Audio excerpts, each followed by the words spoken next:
In this video, we are going to go through the top 10 traits of employees that bosses appreciate. This is in addition to the skill set that organizations look out for when they hire employees. So the most important thing when you enter a new company, not just make friends with your colleagues, but also try to get hints of what kind of boss your organization has. Some of them, they appreciate staff who are agreeable, they do as instructed, mostly because these organizations or these companies, they could be in the government sector. Your boss is also an employee. They do not own the company.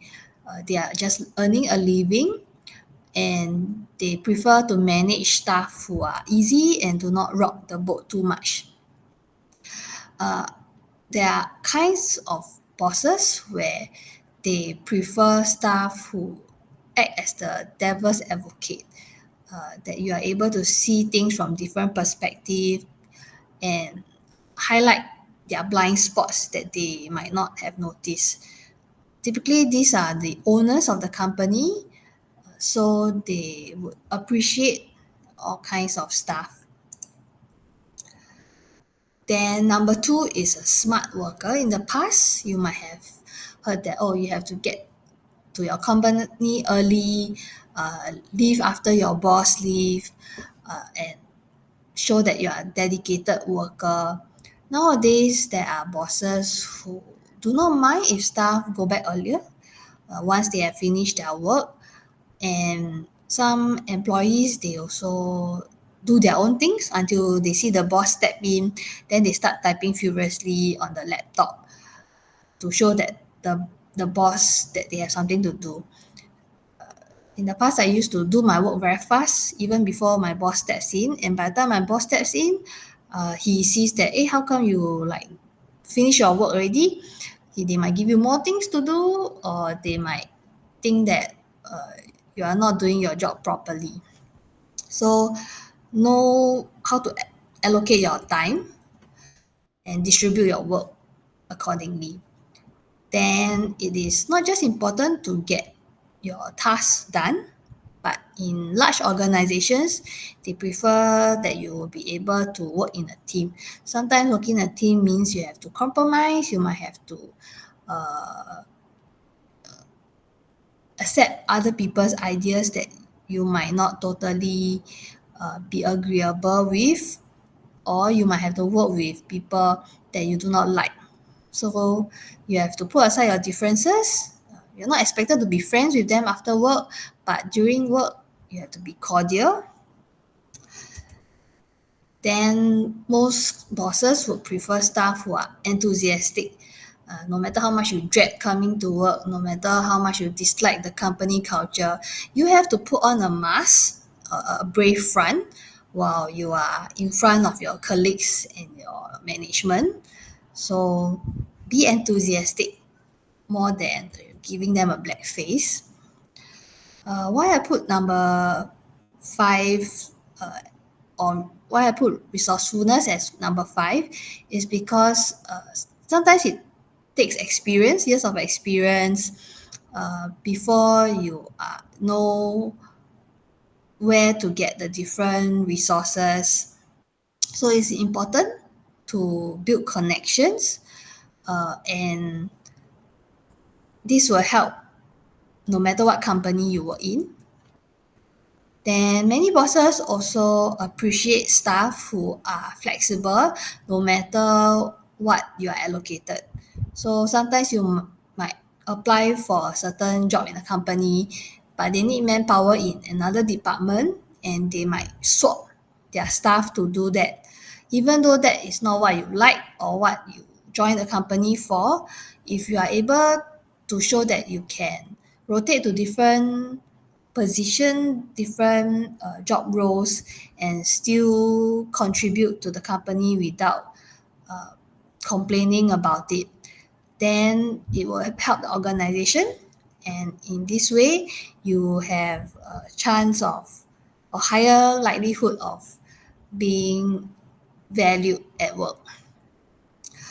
From experience, we see that many bosses do not want staff who are too opinionated, but you are able to contribute ideas when required in group meetings, so don't keep to yourself.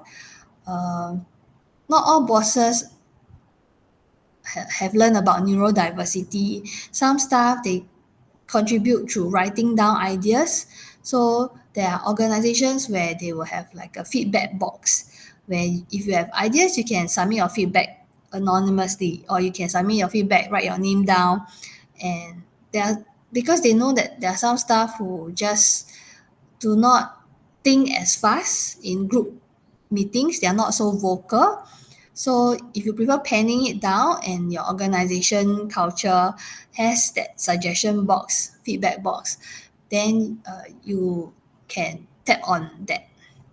If not, if your organization only likes people who talk during meetings, then you have to be flexible and change your personality somewhat during work, uh, and know how to say the politically right things, especially if your organization is someone that values that.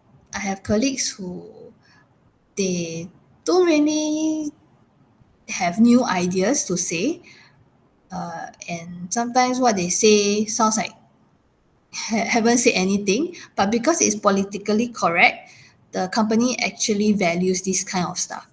Yeah. So again, know your company culture and your boss's style. Then not everyone has strengths in paying attention to details. Some of you are macro picture people. So again, this is a helpful trait that you might need to put in more effort, because sometimes details can, catch the company from losing millions of dollars. So in one of my videos, I shared how don't do things too fast. Check everything carefully before you submit, unless your work is really dependent on being fast, it has time constraints. Otherwise, try to triple check. Then sometimes you do not believe in your company's products or some ideas that they are trying to put out and publicize to the world. You still have to convince yourself, uh, or you have to be convincing. You are able to convince others about the products. So communication skills is one thing, but I don't know what is the phrase to describe this trait, other than you have to be able to convince others even when you yourself are not convinced. This is more than communication skills. Communication skills is the ability to speak clearly, to bring the message across in the right way. But this is more than that. So you have to figure it out. Then finally, but also quite important, I have one boss that did not appreciate staff who escalate things too fast.